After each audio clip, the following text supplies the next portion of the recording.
একটা কথা আমি তোমাদের বলছি, আমার তো তোমাদের থেকে অভিজ্ঞতা অনেক বেশি। আমি তো একটা বয়স্ক মানুষ।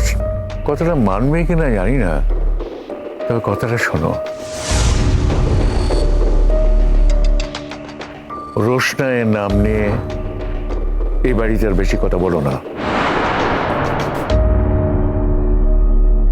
এটা তো বুঝতে পেরেছো তোমরা? তোমরা রোশনাইকে যে চোখে দেখো, বাচ্চা কিন্তু রোশনাইকে সে চোখে দেখে না।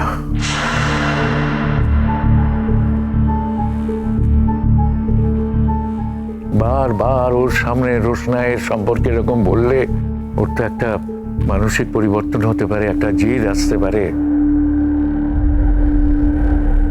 নামটা আবার তুলেই দাও এই বাড়ি থেকে, সেই ভালো হবে।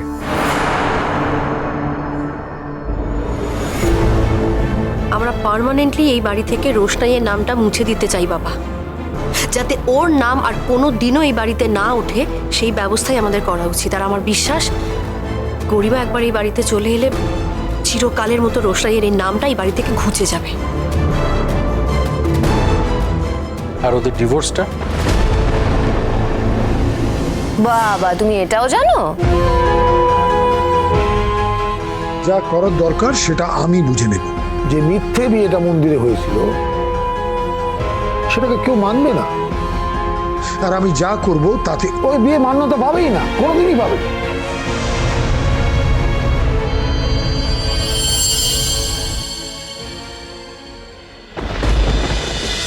কি হলো, উত্তর দিলে না যে? বলো না। আমাদের মতো মেয়েদের ভালোবাসা বা ভালোবাসার কথা বলা অন্যায় স্যারজি। তবুও একবার বলো না, জাস্ট একবার। তুমি কি কাউকে ভালোবাসো?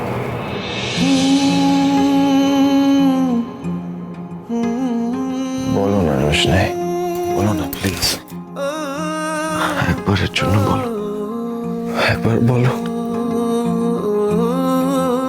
বলো না রোশনাই, একবার বলো প্লিজ। তুমি কি কাউকে ভালোবাসো? স্যারজি, আপনি সব কি করছেন স্যারজি?